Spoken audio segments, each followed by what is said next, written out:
Apabila seorang hamba Allah itu dia teringin nak buat jahat, tetapi dia tak buat benda itu, kemungkinan dia terhalang dengan perkara tersebut, kemungkinan tidak ada kesempatan, kemudian dalam duduk celah-celah nak buat jahat tu, perasaan menyesal itu demai dalam hati dia. Dia kata, kalau aku buat ni sekali, aib aku, orang tahu, ya, aku dosa dengan Allah, aku masuk neraka, aku duduk dengar ceramah-ceramah ustaz, ceramah tiap malam tak dengar aku. Dia berhenti dan dia tak buat. Nabi kata, faktubu lahu hasanah. Allah akan bagi kat dia satu pahala.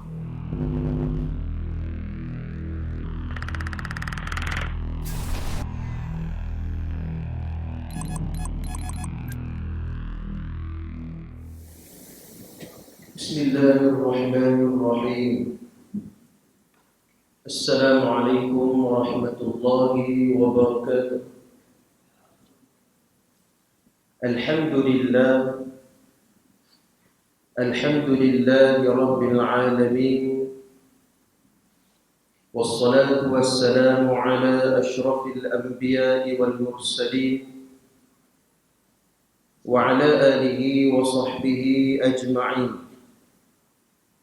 Qala rabbi shrah li sadri wa yassir li amri wahlul 'uqdatam min lisani yafqahu qawli. فقال الله تعالى في كتابه العزيز أعوذ بالله من الشيطان الرجيم والعصر إن الإنسان لفي خسر إلا الذين آمنوا وعملوا الصالحات وتواصوا بالحق وتواصوا بالصبر صدق الله العظيم.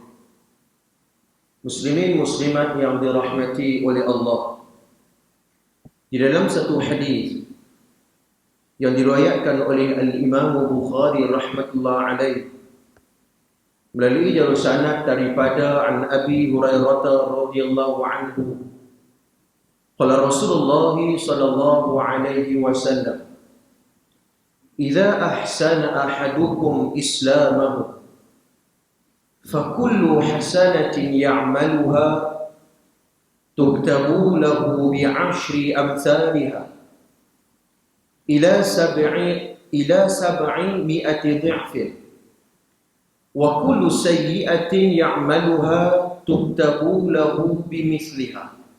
Hadis sahih riwayat Al-Bukhari. Satu hari Nabi SAW pesan dan bagi tahu kepada sahabat. Nabi kata, idza ahsana ahadukum, apabila salah seorang di antara kalian mengerjakan islamahu, amalan yang membuktikan keislamannya dengan sebaik-baik bermaksud ikhlas, fakullu hasanatin ya'maluha, maka Allah akan tiap-tiap kebaikan yang dikerjakan itu akan ditulis oleh Allah baginya bi'ashri amthaliha, 10 kebaikan yang lain, ila sab'i mi'ati dhi'fin, kepada 700 kali ganda, wa kullu sayyi'atin ya'maluha, dan apabila tiap-tiap sesuatu kejahatan itu dilakukan oleh seorang hamba akan ditulis kesalahannya, tuktabu lahu bimithliha, dosa yang martabat sama dengan kejahatannya. Hadis sahih. Muslimin mukminin yang dirahmati oleh Allah, apa yang cuba nak disampaikan melalui hadis ini, yang pertama, tuan-tuan sekalian, Nabi nak pesan kepada kita bahawa ada orang Islam yang nama dia nama macam orang Islam, tetapi cara amalannya, cara ikutannya, pegangannya tidak menggambarkan keislaman dia. Sebab tu di awal ini Nabi kata, idza ahsana ahadukum islamahu, siapa di antara hamba Allah yang dia menterjemahkan keislamannya, orang nampak dia jadi betul orang Islam, bukan sekadar pandai bercakap sahaja, bahkan dia melakukan dengan amalannya. Dia salat, dia berpuasa, dia mengeluarkan zakat dan melaksanakan tuntutan fardu sebagai seorang Muslim dengan ikhlas. Kemudian Nabi kata lagi, fakullu hasanatin, tiap satu yang dia buat, satu kebaikan yang dia buat, Allah akan pecahkan kepada 10 kali ganda. 10 pecah. Kita meniaga RM1, untung RM10. Untung RM10 ni. Bukan RM1 2 lah. 10. Dan 10 itu kata Nabi, ila sab'i mi'ati di'fin. Dia pecah pula kepada 700 kali ganda. Masya Allah. Para ulama bermaksud hadis ini dalam satu bab cerita tentang kelebihan-kelebihan agama Islam. Inilah Islam. Inilah Islam. Ya, dan dalam hadis yang sama, kalau buat jahat, Allah akan bagi dosa dia sama macam martabat yang dia buat. Kalau mencuri, takat tu je lah, tak lebih daripada itu. Dalam lafaz Al-Bukhari dan hadis riwayat yang lain, hadis kursi, Nabi SAW sebut, "Idza arada 'abdi ay ya'malu sayyi'atin fala taktubuha 'alayhi." Jika seorang hamba dalam hati dia teringin nak buat jahat. Teringin ni, dia nak buat macam-macam teringin hati dia. Nak buat yang tu, nak buat ini. Benda jahat dia teringin tu, idea tu demam. Ya. Fala taktubuha, Allah tak tulis lagi kesalahannya hatta ya'maluha, sehingga dia melakukan perkara tersebut. Bila dia buat, baru Allah tulis. Ya, kemudian wa in tarakaha min ajli faktubuha lahu hasanah. Oh, yang ni yang saya nak sebut.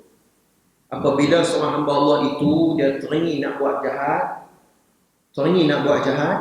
tetapi dia tak buat benda tu, kemungkinan dia terhalang dengan perkara tersebut, kemungkinan tidak ada kesempatan, kemudian dalam duduk celah-celah nak buat jahat tu, perasaan menyesal itu demai dalam hati dia. Dia kata, kalau aku buat ni sekali, aib aku, orang tahu, ya, aku dosa dengan Allah, aku masuk neraka, aku duduk dengar ceramah-ceramah ustaz, duduk ceramah tiap malam tak dengar aku. Dia berhenti dan dia tak buat. Nabi kata, faktubu lahu hasanah. Allah akan bagi kat dia satu pahala. Kita Allah teringin nak buat jahat. Ini Islam. Dalam riwayat Al-Bukhari juga, Nabi kata, tapi kalau dia wa in arada ay ya'malu hasanah, dalam hati dia teringin nak buat baik, teringin tuan-tuan, dia pergi pasar malam, dia teringin nak beli yang ni, teringin nak beli yang tu, teringin tu banyak, tapi yang beli tu 2 jenis ya, 2-3 benda ya, tapi teringin tu banyak. Teringin nak buat baik tu banyak, nak datang kuliah ilmu, ya, nak buat sedekah dan sebagainya, tapi dia tidak buat benda itu, faktubu lahu hasanah. Allah akan rate kat dia, Allah akan bagi kat dia satu pahala, yang satu kebajikan. Masya Allah. Teringin nak main kuliah ilmu. Jadi masjid kata, tiap malam kita ada kuliah ilmu. Ni dia punya senarai penceramah. Orang ajak dia, jom pergi kuliah ilmu. Dia kata, teringin nak pergi, tapi sibuk Ustaz. Dia dapat pahala teringin tu lah.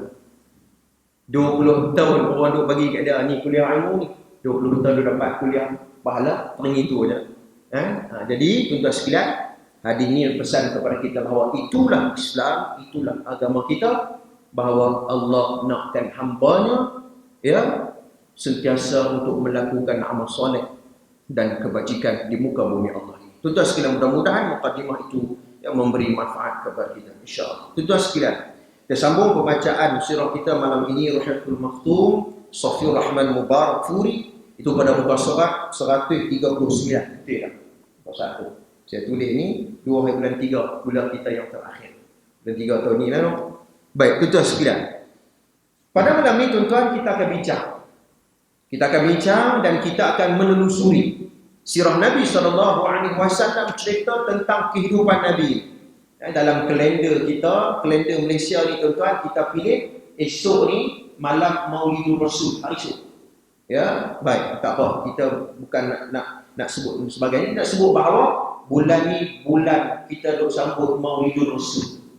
Ya, sempena pada malam ni kita cerita bagaimana kesalahan Nabi SAW apabila kita dah cerita Umayyah bin Khalaf saat apabila Arab musyrikin Makkah menentang perjuangan Nabi. Ini cerita dia.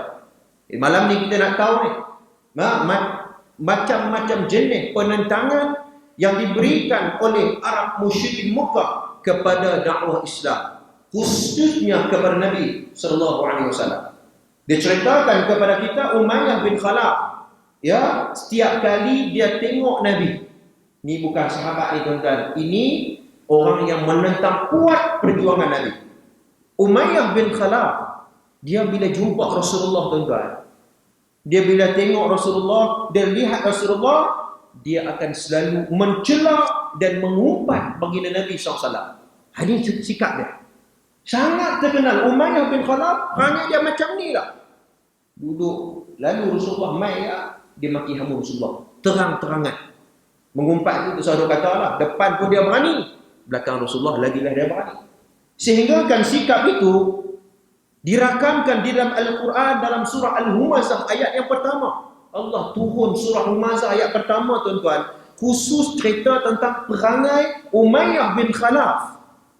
Allah sebut wailul likulli humazatil lumazah. Itu ayat dia. Tuan-tuan bila baca surah Al-Humazah, tuan-tuan ingatlah cerita ni. Inilah asbabun nuzul. Ya, kata Allah, amat celakalah pada setiap pencela dan pengumpat, khusus kepada Umayyah bin Khalaf. Ibnu Ishaq, ni ulama sirah, dia menyebut bahawa apabila mensyarahkan, menyebut tentang perkataan Humazah itu bermaksud seseorang pencela yang mencela orang lain secara terus terang. Maknanya dia cari, dia tak suka kat kawan ni, dia pergi kat kawan ni, dia maki hamu, dia celah depan-depan tuan-tuan. Ini orang panggil humazatin, humazah. Ini tafsiran para ulama. Yang kedua tuan-tuan, lumazah, iaitu orang yang mencerca dan juga mencela, menghina, bercakap tentang orang lain secara buruk, tapi dilakukan secara sembunyi-sembunyi. Ada juga tuan-tuan, dia tak berani dengan kawan ni, kawan tu dia cuih pira, dia pergi mengumpat kawan ni, dia maki hamu, dia kata aku tak suka dia ni, perangai apa semua. Balut, perangai ni disebut lumazah. Dan dua-dua ini ada kepada Umayyah bin Khalaf. Nabi terima dakwah begitu. Begitu juga tuan-tuan, Ubay bin Khalaf, ya, tidak jauh berbeza dengan Uqbah bin Abu Mu'aid. Suatu hari Uqbah mengintip Nabi SAW dan mendengar bacaan Al-Quran daripada baginda. Tatkala berita itu sampai kepada Ubay, dia mengejek dan mengolok-olok apa yang dilakukan oleh Uqbah. Dia kemudian menyarankan Uqbah untuk meludah wajah Rasulullah dan mencelanya.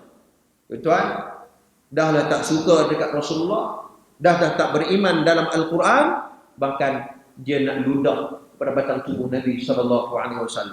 Ludah tuan-tuan. Hina semua ni, ludah ni.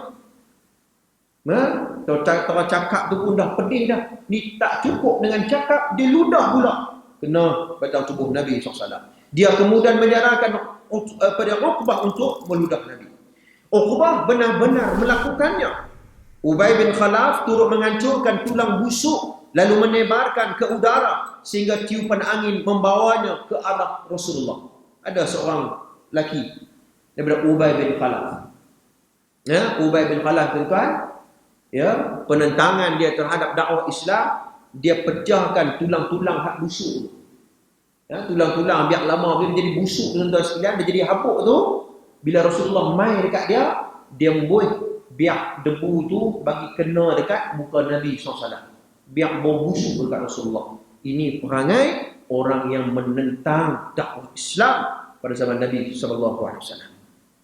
Ya, ini dia tuan. Al-Akhnan bin Suraik Al-Thaqafi juga termasuk orang yang memfitnah Rasulullah. Malam ni semua kita nak tahu macam mana Nabi hadapi. Ya, macam mana Nabi hadapi seorang Rasul. Ya, tuan tengok 40 tahun sebelum Nabi menjadi Rasul, tuan boleh tengok bagaimana hikmah para sejarawan Islam melihat kepada kenapa Nabi SAW, Allah mengaturkan kehidupan Nabi pada awalnya. Sebelum Nabi lahir, ayah Nabi telah meninggal dunia. Itu satu ujian pertama. Yang kedua, pada umur sekitar 5 tahun ke 6 tahun, Allah ambil nyawa Siti Aminah dan dimakamkan di mana? Di Abwa, di antara Mekah dan Madinah. Meninggal pula ibu Nabi. Baru nak dapat kasih sayang dengan ibu kandung. Baru nak melepaskan kerinduan daripada dijaga oleh Halimatus Sa'diyah kembali kepada Siti Aminah. Selepas daripada itu Abdul Muttalib meninggal dunia, lepas daripada itu tuan sekalian, inilah ujian yang Allah nak bagi kepada Nabi. Bermaksud apa? Kata sejarawan Islam, Allah sedang mentarbiah, Allah sedang mendidik Rasulullah bahawa kamu akan bawa satu benda yang besar.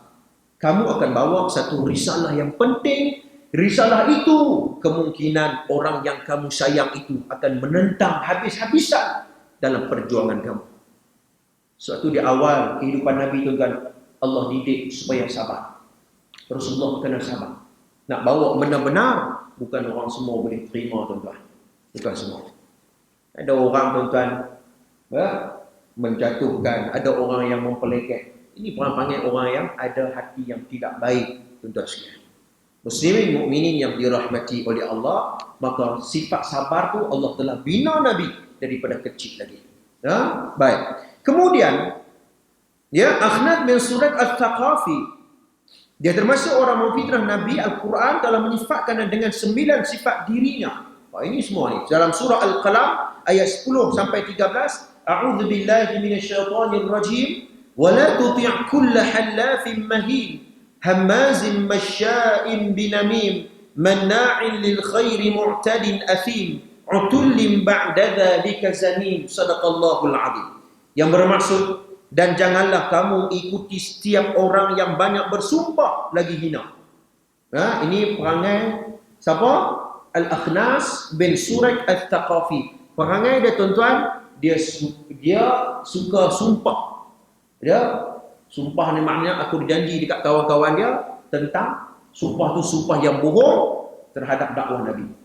Dia kata, demi Allah, wallahi Muhammad ni pembohong, wallahi Muhammad ni gila, wallahi Muhammad ni dia reka sendiri. Semua dia sumpah. Pada sumpah itu, sumpah yang kadzab, sumpah yang pembohong. Tuan-tuan sekalian, ada tak perangai ni dekat masyarakat kita? Kadang-kadang dia nak belagi laku dia punya perniagaan dia. Dia punya manis ayat dia tu. Kalah mula. Cukup manis mula dia. Sumpah sana, janji sini. Tapi tengok-tengok tidak menggambarkan apa yang disebut tu. Muslimin mukminin yang dirahmati oleh Allah. Hammazim masya'in binamim, dan banyak mencela dan pergi ke sana sini untuk menyebar fitnah. Sebab tu orang Islam, di antara akhlak dan sifat orang Islam, fayastami'una al-qawla fayattabi'una ahsana. Ini prinsip Islam. Orang Islam bila dapat satu maklumat, dia kena dengar dengan betul. Dia kena dengar dengan teliti, dengan cermat, supaya keputusan yang dia buat itu tidak menebarkan fitnah, tidak bawa satu benda yang bohong. Ini prinsip Islam, ini akhlak yang perlu kena ada. Ini dia. Kemudian yang selalu menghalangi perbuatan baik serta melampaui batas, manna'i lil khairi mu'tadin athim. Bila orang ajak benda baik, dia akan halang. Dia akan halang. Dia akan halang tuan-tuan. Bila orang suruh ajak benda baik, suruh buat ni sekian-sekian tuan-tuan, dia tak mau benda tu. Dia tolak. Bahkan utulim ba'da dzalika zanim, dan dia melampaui batas, lagi banyak kesalahannya yang kasar dan terkenal dengan kejahatannya. Siapa? Akhnas bin Surat Al-Thaqafi. Ini perangai 9 jenis sifat yang Allah rakamkan di dalam Al-Quran supaya orang yang baca sirah Nabi, baca tafsir Al-Quran surah Al-Qalam ini, untuk kita ambil pengajaran. Jangan tiru perangai ini. Bila orang ajak buat baik, kita support, kita berikan sokongan. Kalau ada kelebihan-kelebihan itu, kita berikan sumbangan kehidupan kita ini untuk Islam dan sebagainya. Tuan-tuan sekalian. Baik. Sesungguhnya Abu Jahal yang kadang-kadang mendatangi Nabi lalu mendengar bacaan Al-Quran baginda. Tuan-tuan, Abu Jahal ni dia hidup zaman Rasulullah. Dia tengok Rasulullah, dia hidup zaman Rasulullah. Tetapi dan dia mendengar ayat-ayat Al-Quran. Ini dia punya istimewa Abu Jahal ni. Bukan istimewa apa? Yang orang lain tuan-tuan, Arab musyrik Mekah yang lain, mereka tutup telinga siap-siap dah. Kalau Muhammad cerita tentang Al-Quran, kami akan lari, kami tutup telinga kami takkan dengar. Tuan-tuan sekalian, seumpama seperti orang-orang Taif yang Nabi berhijrah sampai 100 km lebih dari Mekah pergi ke Taif. Tuan, bila pergi ke Taif, Nabi cerita pasal Islam, mereka tutup telinga. Ya, sebab apa? Sebab mereka menjalankan satu iklan ataupun satu maklumat.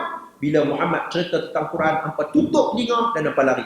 Tapi Abu Jahal ni tuan-tuan, duk dengar Al-Quran depan Nabi. Nabi sebut Quran tuan-tuan. Apa yang dia interaksi? Bagaimana dia berinteraksi dengan Nabi? Ya, dia kata, namun selepas itu dia berlalu pergi meninggalkan baginda tanpa mengimani dan tanpa mentaati, tidak mengambil pengajaran, tidak pula timbul rasa takut di hatinya. Ini panggil orang yang dah tertutup pintu hati dah. Ya, kita cerita tentang Islam, cerita tentang akhlak Islam, walaupun Quran terbentang luas di hadapan dia tak mau dengar. Islam kata, kalau kita lihat dari sudut muamalat ekonomi, perlu mengambil ekonomi Islam. Baru ni dapat maklumat KWSP, kalau tak salah saya tu boleh tengok dalam berita. KWSP tuan-tuan, dia buat satu kajian. Ya, dia mengatakan bahawa hampir 20% tuan-tuan sekalian, banyaklah pertusan tu, mengatakan bahawa orang Islam menyimpan KWSP masih lagi dalam konvensional, terlibat dalam pengamalan riba. Padahal KWSP sudah ada muamalat Islam, sudah ada alternatif Islam kepada orang Islam, keluarkan masuk pelaburan Islam. Tuan-tuan sekalian, KWSP berkeluar statistik itu. Sedih kita. Dah ada dah dulu, mungkin kita tidak ada bank Islam, betul tak? Ya, penasihat syariah, ustaz-ustaz dulu balik dari Mesir, Jordan dan sebagainya, hajar mengajak kat sekolah. Lah ni orang yang mengajar fiqh syariah keluar tuan-tuan, bank-bank ambil mereka untuk menjadi penasihat syariah. Dah ada dah alternatif Islam, masih lagi memilih riba. Muslimin mukminin yang dirahmati oleh Allah, dalam kitab At-Tazkirah oleh Imam Qurtubi rahmatullah alaih, dia menyebut bahawa di antara salah satu nama hari kiamat, Yaumus Syahadah, hari penyaksian. Kata Imam Qurtubi rahmatullah alaih, penyaksian apa? Bila hari kiamat esok, Nabi akan menjadi penyaksian. Dia akan mai kepada kita, para anbiya akan datang kepada umatnya dan menyaksi kepada umatnya, mengatakan bahawa kami telah menyampaikan Islam. Kami dah cerita dah, yang ni jalan yang benar. Kenapa hampa tak mau ikut? Ya, cara nak mendidik dari sudut pendidikan Islam. Ini pendidikan Islam. Membina masyarakat melihat kepada jalur Islam. Ini kaedahnya. Kenapa kita tidak memilih Islam? Ya, Profesor Siddiq Baba dalam buku dia menyebut bahawa apabila sebut tentang umat Islam ini, kadang-kadang ya, bila sebut tentang Islam, dia berkata kalau kita ikut Islam, kita ni jumuh dan terkebelakang, tidak maju. Kata Profesor Siddiq Baba, dia kata bahawa ya, kadang-kadang dia nak nampakkan diri dia moden, diri dia maju, mengikut arus perdana. Bila bercakap tu, dia campur sekali dengan bahasa Inggeris. Ini dalam buku dia, dia bukan saya petik dalam buku, saya baca. Ya, dia kata nak bagi nampak canggih itu, biar bahasa Melayu campur sekali dengan bahasa Inggeris. Ya, dan pakaian itu biar ala-ala barat. Kenapa? Kerana nampak macam moden. Kata Siddiq Baba, ya, nak melihat kepada tahap kemajuan sesuatu tamadun dari masyarakat itu, melihat kepada cara berfikir. Ya, melihat kepada cara dia melihat dunia. Nabi SAW pada sebut hadis riwayat Imam Tirmizi, Nabi kata apa? Nabi kata, kalaulah kamu tahu maklumat esok berlakunya hari kiamat, ya, tetapi di tangan kamu ada biji tumbuhan, ya, jika kamu sempat jika kamu sempat untuk menanam biji itu, falyamdah, kamu tanamlah biji itu.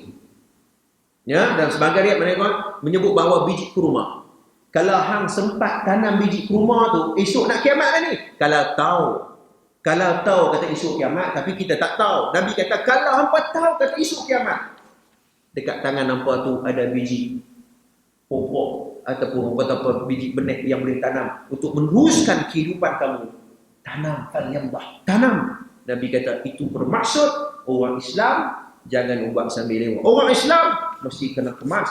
Orang Islam mestilah bersifat maju, mestilah boleh memimpin dan mesti boleh hidup dalam semua lapangan dan sebagainya. Inilah Islam. Muslimin mukminin yang dirahmati ya oleh Allah Subhanahu wa taala. Baik, kembali kepada sirah. Namun tuan-tuan sekalian, apabila dicerita Quran, Nabi sebut Quran kepada Abu Jahal, dia tak terima. Ya, dia menyakiti Rasulullah. Melalui ucapannya, dia menghalangi orang dari jalan Allah. Kemudian dia pergi dengan rasa bangga atas apa yang telah dilakukannya dan menempuk dada atas keburukan-keburukan yang dilakukannya. Ya, dia bukan sekadar menghalang, bahkan dia bangga pula dengan kejahatan yang dia buat. Ini perangai Abu Jahal. Ya, ini perangai Abu Jahal. Dan dia tak mau. Dia bangga pula dengan kejahatan yang dia buat. Seolah-olah dia telah melakukan jasa yang layak dikenang. Ya, berkaitan sikapnya itu, turunlah ayat Al-Quran, A'udzubillahi minasyaitanirrajim. Fala saddaqa wala salla. Ini semua cerita tentang asbabun nuzul. Ya, surah Al-Qiyamah ayat 31. Ayat ni cerita tentang peristiwa Abu Jahal. Fala saddaqa wala salla, yang bermaksud maka dia tidak membenarkan dan dia tidak mengerjakan salat. Tidak mengerjakan salat. Allah dah ajaklah. Dia duduk pada zaman Nabi, kebenaran terbentang di hadapan dia, masih lagi dia tidak mendengar perkara tersebut. Ya, Abu Jahal melarang Nabi. Wa kana yamna'an Nabi SAW ma'anis salat. Ini panggil Abu Jahal. Ya, apabila dia tengok Nabi salat. Ayolah tuan-tuan, bila dia tengok Nabi salat, Abu Jahal ni, ya, apa yang dia buat? Dia wa kana yamna'un Nabi SAW ma'anis salat. Dia melarang Rasulullah dalam bersalat. Tu panggil. Dah hang tak setuju lah, hang tak mau ikut Islam, duduk senyap cukup. Tapi tak habis pada itu, dia tak mau tengok Rasulullah salat. Dia tak boleh tengok Rasulullah salat. Baik. Dan apabila suatu hari dia mendapati Nabi sedang salat di maqam Ibrahim. Tuan-tuan lepas ni kalau tuan-tuan pergi ke Makkah, masuk dalam Masjidil Haram, tuan-tuan tengok maqam Nabi Allah Ibrahim alaihi salam. Ya, maqam Ibrahim alaihi salam. Tuan-tuan ingatlah cerita ni. Satu hari Nabi pernah solat di situ. Dekat dengan situ tuan-tuan. Kemudian Abu Jahal kata apa? Abu Jahal kata, "Ya Muhammad, alam anhadaka ala hada wa taw'iduhu fa akhridu lahu Rasulullah sallallahu alaihi wasallam." Abu Jahal kata, "Ya hai Muhammad, bukankah aku telah melarangmu daripada melakukan sedemikian?" Oh, dia cakap dengan Rasulullah tu. Dia kata, "Wei Muhammad, aku dah habaq lama dah. Hang jangan duk buat lagu ni. Jangan duk solat terang-terangan di hadapan masyarakat Mekah. Aku dah habaq pesan lama dah tak buat Muhammad." Abu Jahal kata begitu. Kemudian Nabi duduk diam. Nabi tak kata apa. Nabi sabar. Nabi senyap. Faqal ya Muhammad bi ayyi syai' tahaddaduni. Kemudian Nabi SAW membentak dan menegurnya. Nabi senyap dulu, tapi lama selepas itu Nabi bangun dan Nabi tegur Abu Jahal. Namun begitu dia menentang Nabi SAW. Dia menentang Nabi SAW. Kata dia, "Wahai Muhammad, ya Muhammad, ya, bi ayyin tahaddaduni, amma wallahi inni la aktharu hadzal wadi nadiyan." Ini bukan ucapan Nabi, ini ucapan Abu Jahal. Ucapan balas, respon balas Abu Jahal kepada Nabi. Bila Nabi tegur dia, "Awak buat lagu ni," dia kata. Abu Jahal kata apa? "Wahai Muhammad, ya, dengan alasan apa kamu nak mengancam aku?" Oh, ya, hang nak buat apa dengan aku? Dari bahasa kita lah. Hang nak buat apa dengan aku? Kata Abu Jahal, "Demi Allah, wallahi aku mempunyai lebih banyak pengikut di lembah ini." Kata dia, "La aktsaru hadzal wadi nadiyan." Wadi itu merujuk kepada masyarakat Mekah. Dia kata, "Muhammad, hang nak buat apa kat aku? Aku geng ramai belakang ni." Dia hebat tanggengnya. Tuan tengok tak dia buat lagu mana. Dia hebat tanggengnya tuan-tuan. Abu Jahal ni. Ya, kemudian Allah turun satu lagi ayat Quran khusus untuk Abu Jahal. Masya Allah. Tuan-tuan, cukup malang dah.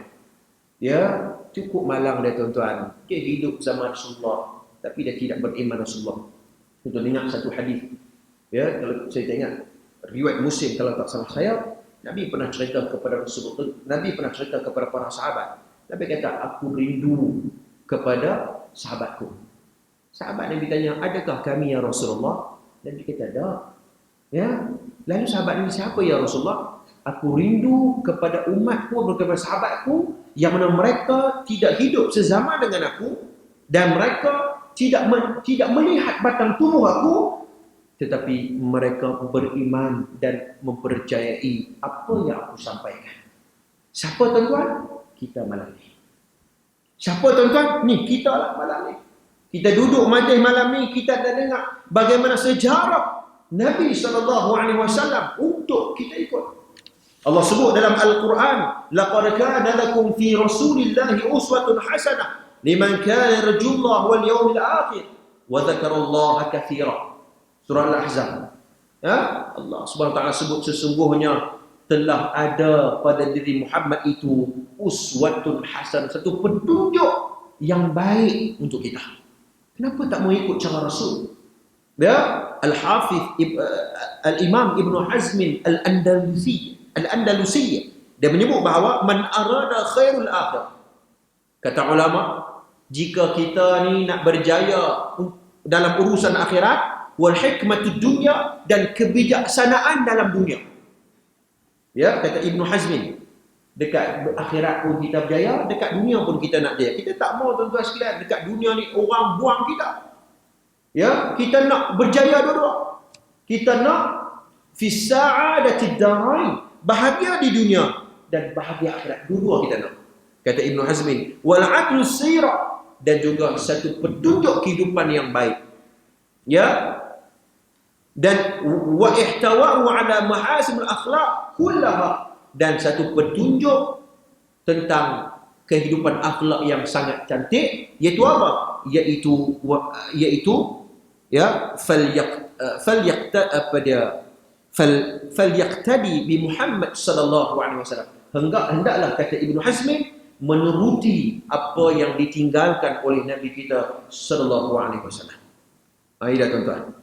Ya, siapa yang ikut Rasulullah dalam kehidupannya, maka dia orang yang berjaya. Baik. Kemudian dalam riwayat yang lain disebutkan bahawa Nabi SAW menggenggam batang leher Abu Jahal, lalu menjentak-jentaknya. Tuan-tuan, bila tahap kesabaran ni tuan-tuan dah melebihi hadnya, ya, Islam dia ada prinsip. Ya, sebab tu dalam Islam dia ada satu ilmu sebut sebagai fiqhul jihad. Ya, fiqhul jihad. Dan jihad ni tuan-tuan bukan bermaksud jihad jihad har, berperang, berdepan, sama ada mati ataupun hidup.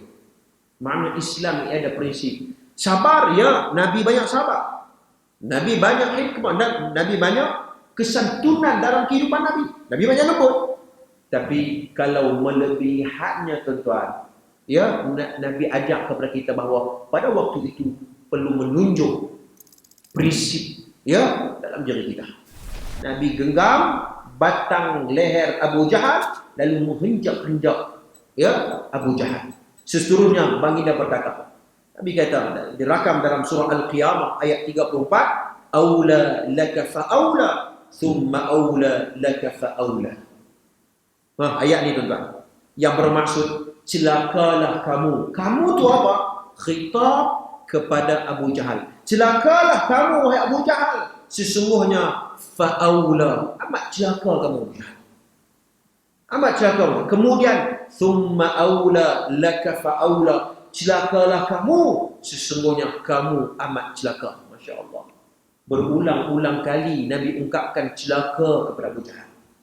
Walaupun sirah ni tuan-tuan 1400 tahun dah telah dirakamkan sejarah dan sirah ini, tapi perangai Abu Jahal ni masih ada dalam masyarakat kita.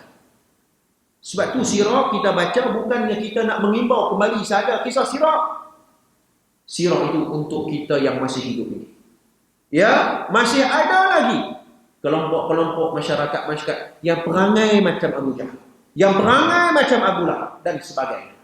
Ya, dan inilah yang Nabi tunjuk prinsip musuh Allah ini membalas. Abu Jahal kata apa? Adakah kamu mengancam aku?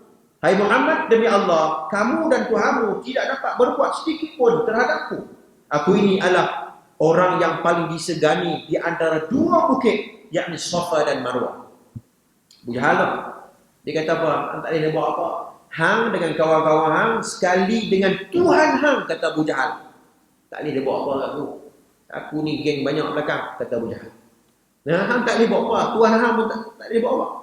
Ya, walaupun telah mendapat teguran daripada Nabi SAW, Abu Jahal masih dalam kebodohannya. Nabi dah tegur lah. Ya, dah jentik dah akal, jentik dah hati ni supaya menerima Islam.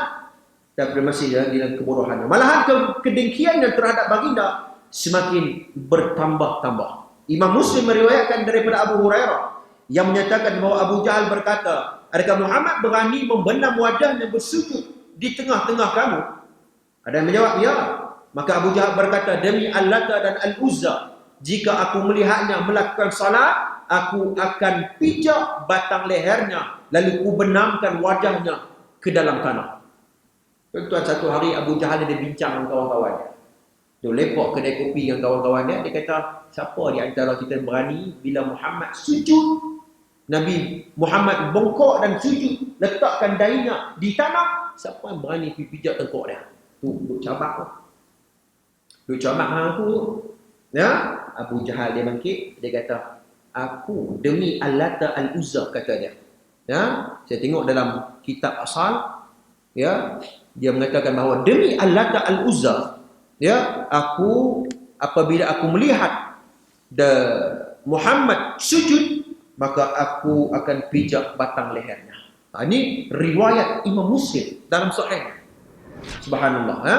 Kemudian selepas itu dia mendatangi Nabi SAW yang sedang solat. Dia duduk perhati ya. Bila time Nabi solat, dia main. Bila time Nabi solat, dia datang kepada Nabi SAW.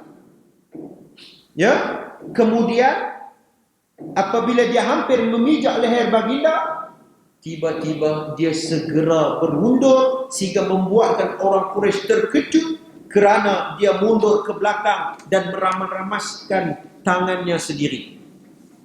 Ada tuan-tuan. Dia pergi dah tu, dekat dah, nak pijak dah tengkok Nabi ni. Tiba-tiba dia patah balik dalam keadaan wayatqa biyadai. Orang Arab Mekah, masyarakat Mekah ni tuan-tuan, ini di antara cara kalau dia takut, nampak macam dia takut, tangan ni macam seolah genggam tak genggam. Dia genggam tak dia lepas balik, genggam dia lepas balik. Masyarakat Arab ni tuan-tuan, menurut riwayat Imam Muslim, wayatqa yadai. Abu Jahal ni macam seolah macam genggam, dan macam dia takut apabila dia patah balik pihak kawan dia. Ya, faqalu ma laka ya Abul Hakam. Abu Hakam ni gelaran kepada Abu Jahal. Kata dia, apa terjadi dekat hang ni, wahai Abu Jahal, wahai Abu Hakam? Yang tadi yang Nabi pijak tengkok Muhammad, tiba-tiba Muhammad patah balik dalam keadaan takut ni, pasal apa? Ya, qala inna baini wa bainahu liqandaqan minan nari wa hulan wa ajnihatan. Kata Abu Jahal, kata Abu Jahal, tiba-tiba apabila aku datang nak pijak tengkok Muhammad, tiba-tiba saja antara diriku dan dirinya ada sebuah parit yang besar. Ya, pada satu parit yang besar dengan api yang bernyala-nyala. Tu ada parit. Ya, di antara Rasulullah dengan Abu Jahal. Lalu di atas parit itu ada makhluk-makhluk yang bersayap, kata dia. Wahulan wa ajnihatan. Di antara parit itu ada makhluk yang bersayap, yang berbaris di situ. Maknanya memelihara Nabi SAW. Ini bantuan daripada Allah. Ini bantuan daripada Allah. Lantas daripada itu tuan-tuan sekalian, Nabi kata apa? Nabi sebut, ya lau nada minni lakhtataftuhu, lau nada minni lakhtatafathul malaikatu udwan. Kata Nabi. Yang bermaksud, sekiranya Abu Jahal mendekati aku, ya, dia meneruskan untuk pijak batang tubuh dan tekuk aku, pastinya laqtafathul malaika, pastinya para malaikat akan menyambar tubuhnya sepotong demi sepotong, maknanya akan potong jasad Abu Jahal. Ini ucapan Nabi yang direkod oleh Imam Muslim dalam sahihnya pada bab sifat-sifat orang munafik dan hukum hakamnya pada jilid yang keempat. Muslimin, muslimat yang dirahmati oleh Allah Subhanahu wa taala, maka berdasarkan cerita ini tuan-tuan sekalian, subhanallah, inilah cabaran yang Nabi hadapi pada permulaan dakwah Rasulullah. Ya, dan apabila Nabi membawa benda yang besar, Nabi perlu membayar satu harga yang sangat mahal. Ya, yang dulunya kawan Nabi SAW puji Rasulullah, bila Nabi membetulkan akidah mereka, Nabi terpaksa menerima, ya, pulauan, ya, herdikan, ya, hinaan dan sebagainya. Inilah harga yang perlu dibayar. Muslimin mukminin yang dirahmati oleh Allah. Kemudian tuan-tuan, pada bab yang seterusnya, insya-Allah pada pertemuan akan datang, kita akan tengok Nabi bukan terhenti takat itu saja.